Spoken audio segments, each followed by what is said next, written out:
많은 자들을 긍휼히 여기라. 또 어떤 자를 불에서 끌어내어 구원하라. 또 어떤 자를 그 육체로 더럽힌 옷까지도 미워하되 두려움으로 긍휼히 여기라. 아멘. 오늘 유다서 1장 17절에서 23절까지의 말씀, 긍휼의 불, 심판의 불이라는 제목으로 말씀의 은혜를 함께 나누고자 합니다. 지금도 SNS에서 이 드라마의 레전드 대사로 소개된 영상이 있어요. 혹시 아실지 모르겠는데요. 막장 소재로 입소문을 탄 유명 작가의 드라마였는데, 남자 주인공이 시한부 판정을 받고 이런 대사를 말하죠. 암세포도 생명이잖아요. 내가 죽이려고 하면 암세포도 느낄 것 같아요. 같이 잘 지내보려고요.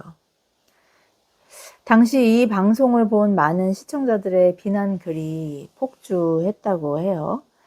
암세포는 사람을 죽이는 악성 종양인데 그걸 생명이라고 같이 잘 지내보겠다는 게 제정신이냐.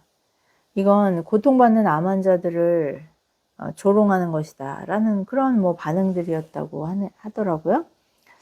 2년 전쯤 제 20년지기 친구에게 암이 발병했다는 소식을 듣고 치유와 회복을 위해서 함께 기도했었어요. 항암 치료를 8회인가 해야 해서 매번 치료 전에 더욱 간절히 기도했었죠. 그 친구를 가까이에서 지켜보았는데 거의 1년간 항암 치료와 방사선 치료를 받으면서 몸이 말할 수 없이 상하더라고요.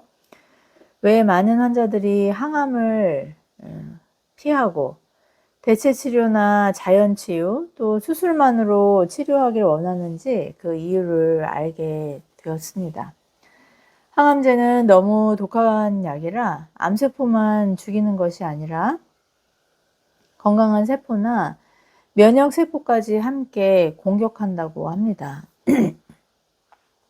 그러다 보니 이 면역력이 치명적으로 떨어지게 되고 또 온몸이 그 염증으로 헐어요. 머리카락이 한 움큼씩 빠지죠. 무엇보다 입안이나 식도 또 위장 같은 이런 점막 부위가 염증으로 헐어서 이제 속이 쓰리고 또 입이 아프니까 식욕을 자연스럽게 잃게 되고 또 구역질이 그렇게 난다고 해요. 이런 이유로 이제 체중이 급격하게 감소하죠. 잘 먹어야 병을 이긴다는데 못 먹는다는 게 정말 이 암의 치명적인 그 예우인 것 같아요. 그럼에도 의사들은 그 힘든 항암 치료를 꼭 해야 한다고 합니다. 암세포의 크기를 줄이고 또 활동성을 떨어뜨려야 하기 때문이라네요. 만약 항암을 하지 않고 그냥 수술을 하면 눈에 보이지 않던 이 암세포들이 온몸으로 전이될 위험이 있기 때문이죠. 세상에 그 어떤 의사도 암세포를 존중해야 할 생명이라고 말하지 않아요. 반드시 죽여야 할, 또 제거해야 할 이 돌연변이 세포라고, 악성 종양이라고 그렇게 진단해요. 그냥 놔두면 사람이 죽기 때문이죠. 원래 우리 몸은 이 정상적인 세포들이 이 몸이라는 유기체를 살리기 위해 활동을 합니다. 정상세포가 주기적으로 수명을 다하고 죽으면 또 신생세포가 그 죽은 세포를 먹고 생명을 이어가는 것이죠. 그러나 암세포는 달라요. 자신은 죽지 않으려고 끊임없이 증식하면서 다른 건강한 세포들을 잡아먹어요. 결국 기생하던 숙주인 사람이 죽으면 자신도 죽는 정말 지독히 어리석은 존재가 바로 암세포입니다. 의사가 암 환자를 수술하기 위해서 독한 약을 투여하는 계획을 세울 때는 단호해요. 환자의 눈치를 살펴서 8번 항암해야 될 거를 5번만 하자고 한다거나, 또 환자가 다른 병원으로 옮길까 봐 두려워서 뭐 안 해도 된다고 이렇게 아첨하지 않아요. 그렇게 의사가 단호하게 환자가 원하지 않는 항암을 진단하는 것은 환자가 미워서일까요? 환자를 죽이려고 그러는 거예요? 아니죠. 살리려고 그러는 거예요. 오늘 본문에서처럼 연약하고 미성숙해서 이 죄 가운데 방황하는 지체를 긍휼히 여기라는 말씀과도 같아요. 명이라는 프로그램을 보셨는지 모르겠어요. 그런데 보면은 어쩜 뭐 제 그냥 뭐 편견일 수도 있겠지만 환자를 대하는 의사의 표정이나 말씨에 정말 긍휼이 넘쳐 보이더라고요. 그 의학적인 어떤 뭐 그런 능력이 탁월해서 명의가 되기도 하겠지만 어쩌면 그런 인격도 거기에 한 몫을 하는 것이 아닐까라는 생각을 해 보게 됐어요. 죄는 더러운 옷처럼 꺼리고 미워하되 죄인은 긍휼히 여기라는 이 말씀은 우리가 신앙생활을 하면서 너무나 익숙한 말씀이죠. 하지만 사람과 죄를 분리해서 대한다는 것이 저한테는 참 어려운 일이에요. 그러나 이 불가능해 보이는 미션을 온전히 완수하신 분이 바로 우리 주님이시죠. 주님은 2000년 전 이 죄인을 구원하시기 위해 하늘 보좌의 영광을 버리시고 이 낮고 천한 죄인들의 땅에 사람의 몸을 입고 오셨습니다. 창녀와 세리 같은 죄인들의 친구가 되어 주셨죠. 그러나 주님은 그들의 죄에 대해서는 언제나 단호하게 책망하시고 다시는 죄를 짓지 말라고 그렇게 준엄하게 말씀하셨어요. 그리고 용서와 치유의 그 회복을 베푸셨죠. 그리고 오늘 주님의 제자로 부름받은 신약의 교회와 우리에게도 동일한 사명을 명령하십니다. 죄는 더러운 옷처럼 미워하되 죄인은 긍휼히 여기라고 말씀하시죠. 저와 여러분은 심판의 불에서 자유와 회복을 주시는 이 주님의 복음을 영혼을 살리는 긍휼의 불로 전하고 있을까요? 오늘 본문을 통해 감당하기 불가능해 보이는 이 사명을 넉넉히 감당할 수 있는 그 은혜 주시기를 간절히 구할 수 있는 저와 여러분들에게 축복합니다. 긍휼의 능력에서 무능하기 짝이 없는 우리를 여전히 참아주시고 사랑해주시고 세상 끝날까지 함께 하시겠다고 약속하신 신실하신 주님의 은혜에 감격과 감사를 회복할 수 있길 축복해요. 이 은혜 안에서 섬김과 나눔으로 또 긍휼로 삶의 예배드리는 저와 여러분 되기를 축복합니다.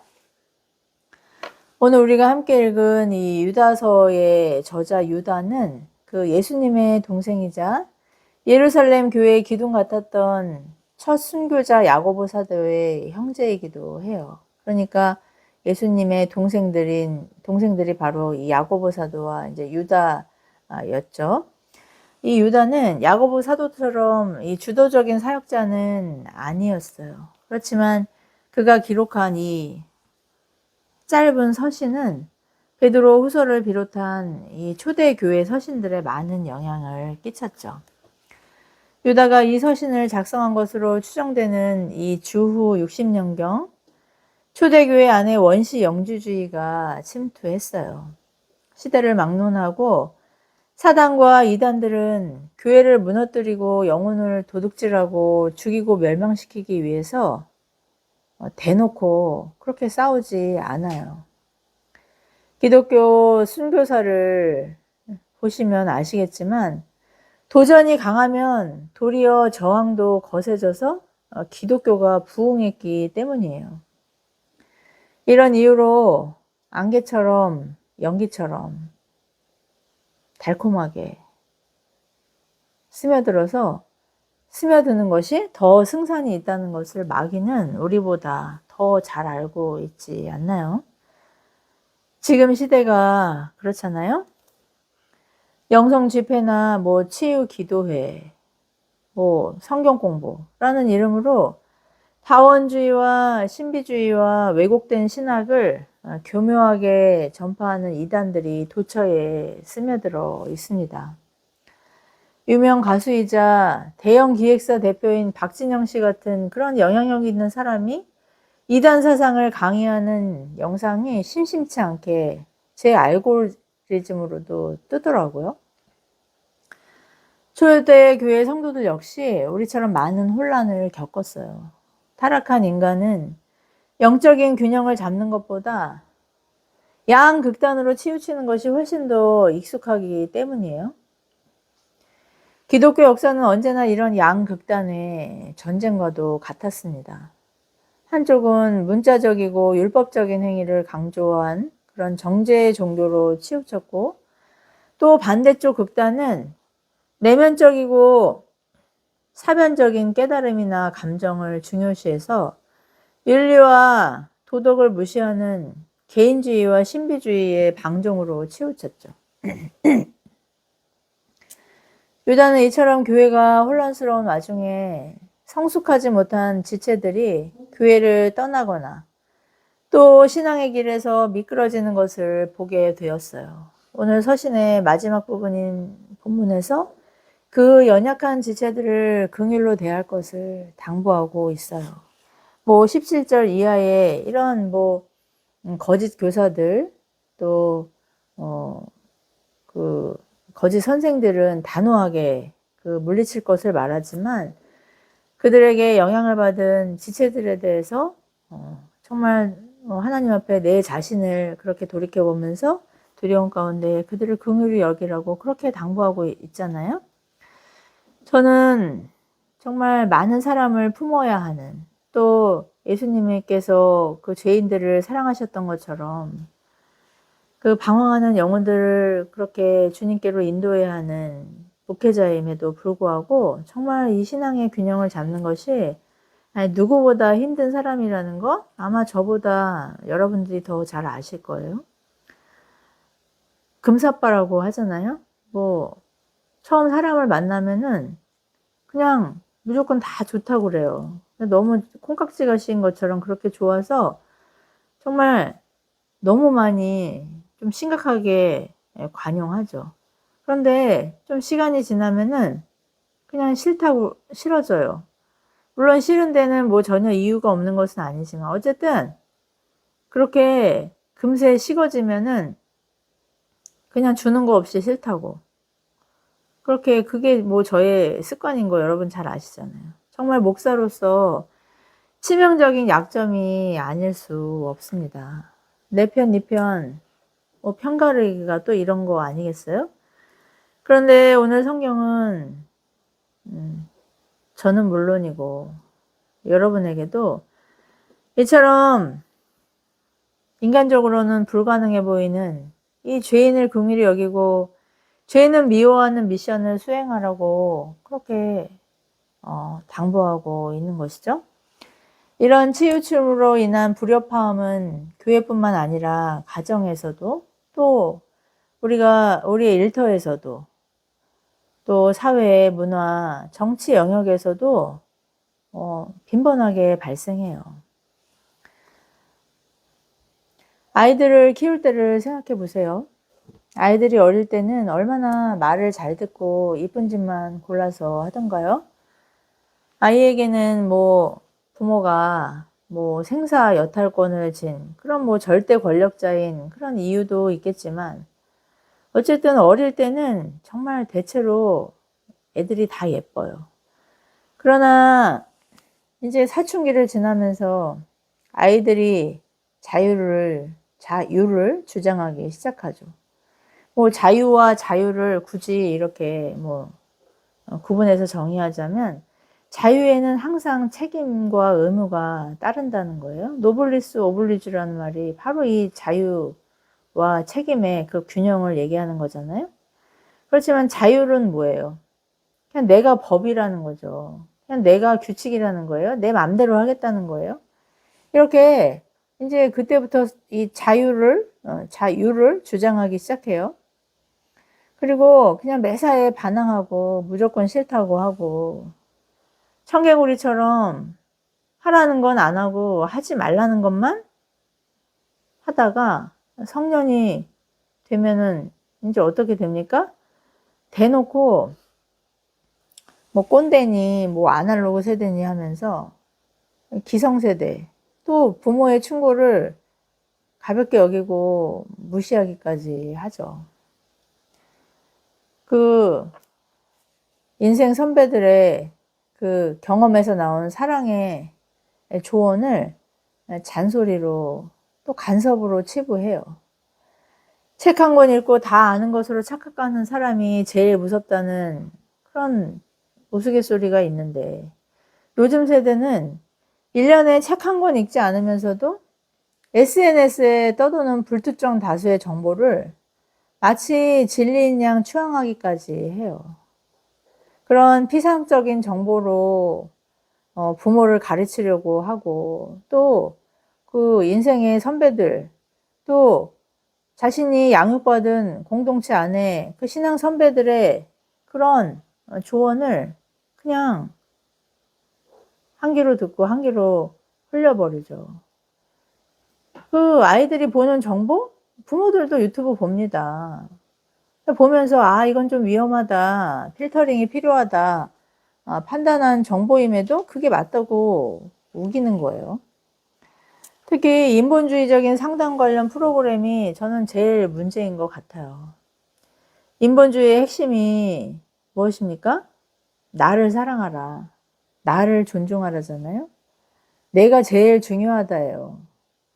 기독교의 황금률과 정면으로 배치되는 가치관이죠. 주님은 마태복음 7장의 그 산상 설교에서 남에게 대접받고 싶은 대로 너도 남을 대접하라고 말씀하셨죠. 또 마태복음 22장 29절에서 자신을 사랑하듯이 이웃을 사랑하라고 말씀하셨는데 그러니까 이거는 뭐 자기부터 먼저 사랑해라 그 말씀의 의미가 아니라 우리가 자기애적인 인격장애에 가까울 만큼 자신을 끔찍히 사랑하는 성향에 치우쳐 있다는 것을 주님께서 아시기 때문에 남을 사랑하는 방법을 그렇게 자신을 사랑하는 것으로 비유하신 거예요. 주님이 만일 자신만을 정말 사랑하는 분이셨다면 왜 하나님 아버지께 순종하셨고 우리같이 정말 이 나르시스트 같은 이 죄인들을 위해 십자가에서 죽으셨겠어요? 서로 사랑함이 치우침 없이 완벽하게 아름다운 관계인 그 성삼위 하나님의 사랑을 보여주시려고 또 우리로 그 사랑을 누리고 전하게 하시려고 십자가에서 우리의 죄를 대속하셨고 부활하셔서 그 생명을 우리에게 주신 것이죠. 어쨌든 이 장성한 자녀들이 부모보다 또 신앙의 양육을 받은 교회 공동체보다 이 세상의 피상적인 정보를 더 신뢰하고 세상 가치관을 따를 때 부모로서 신앙 선배로서 자괴감이 들 수밖에 없습니다. 이 자녀들의 또 요즘 세대들의 무례한 태도와 또 그들의 인격 자체를 분리하지 못하고 미워하게 되죠. 지금 우리 시대는 부모와 자녀, 부부, 형제, 또 친구, 이웃이 정치적인 성향 하나 때문에 서로를 혐오하게까지 되었어요. 교회 단톡방에 정치 발언 금지라는 공지가 있죠. 저희 집에서도 정치 얘기는 금지예요. 작년 이맘때 아들 결혼식을 코앞에 두고 있었는데 남편과 서로 다른 정치 성향으로 한 달간 냉전을 치른 이후에 이런 룰이 생겼죠.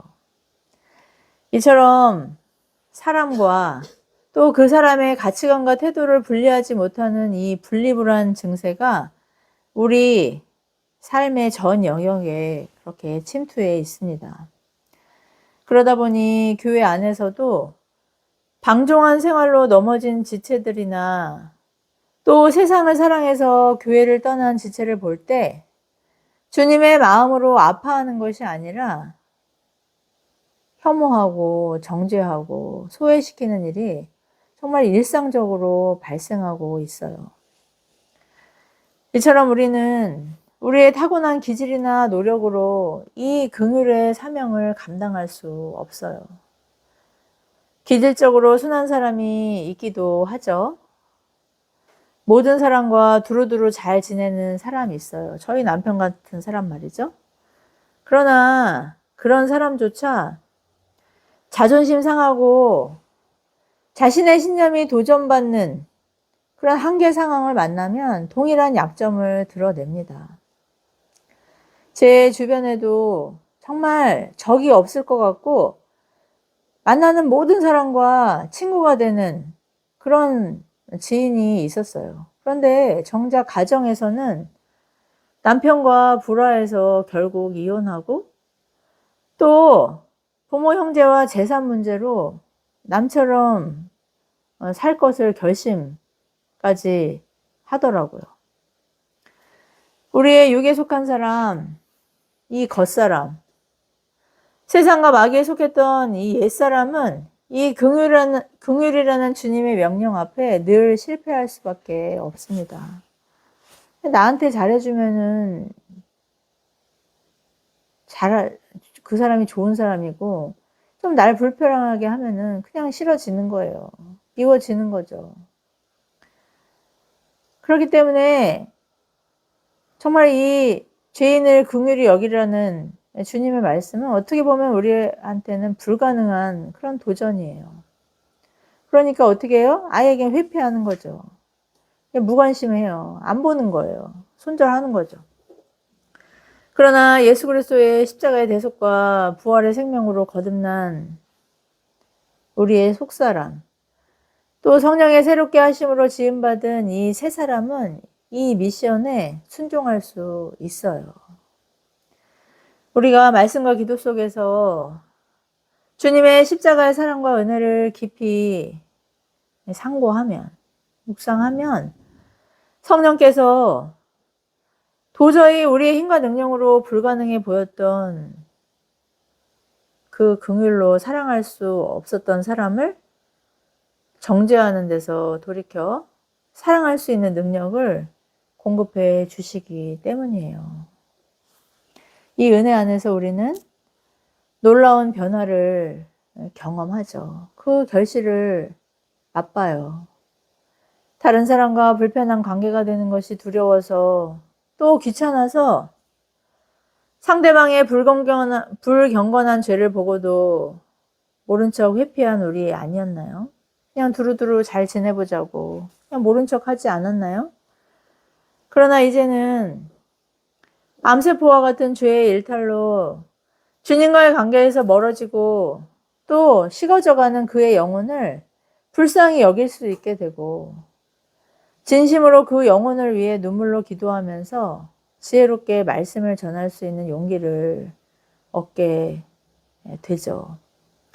내 안에 그리스도의 생명의 감격으로 인한 이 사랑이 없으면 내가 하는 모든 말은 정죄가 되든지 아첨이 되든지 또 비판이 되고 자기의가 되어서 상처 주는 지적질일 뿐이지만 십자가의 사랑이 충만한 마음으로 전하는 그 진심 어린 권면, 권계는 죽어가던 지체의 영혼을 살리고 죄에서 돌이키게 하는 하나님의 능력임을 확신할 수 있는 저와 여러분 되길 바라요. 다니엘 12장은 이 마지막 이 세상의 마지막을 예언하고 있습니다. 영생을 얻는 자와 심판을 받는 자가 나누어진다고 그렇게 말씀해요.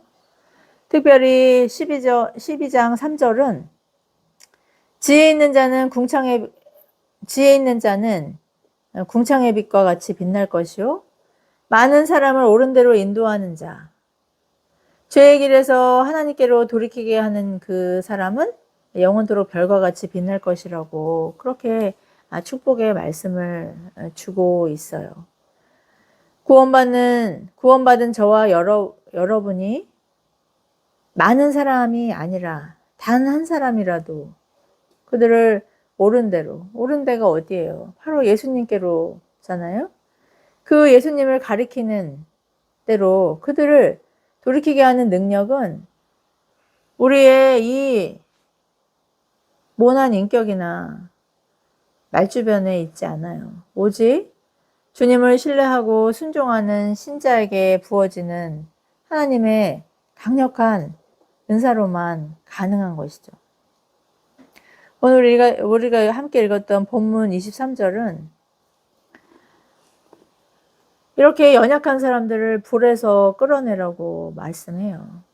여기서 이 끌어내다의 원어적인 의미는 정말 다급하게 그냥 잡아 낚아채라는 그런 말씀이거든요.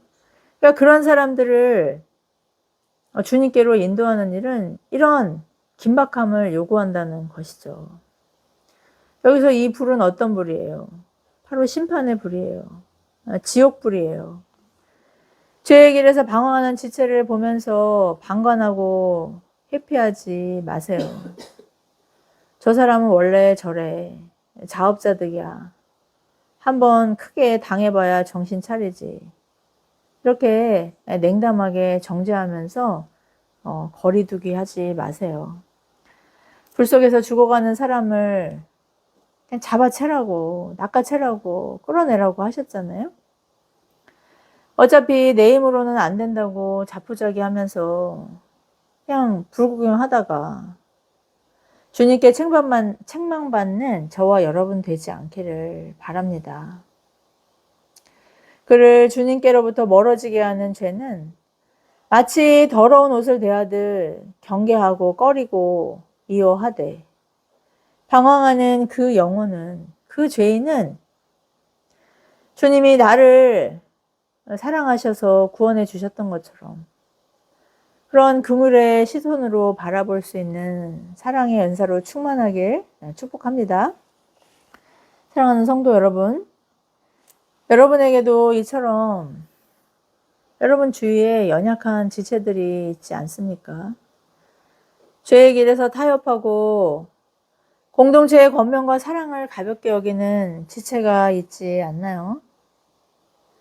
주님이 나의 동일한 연약함을 끝까지 참아주시고 기다려주시되 그 죄는 미워하시고 또 물리치셨던 것처럼 불순종은 징계받게 돼 있어요. 우리는 그 징계에 두려워해야 돼요. 가볍게 여기면 안 돼요.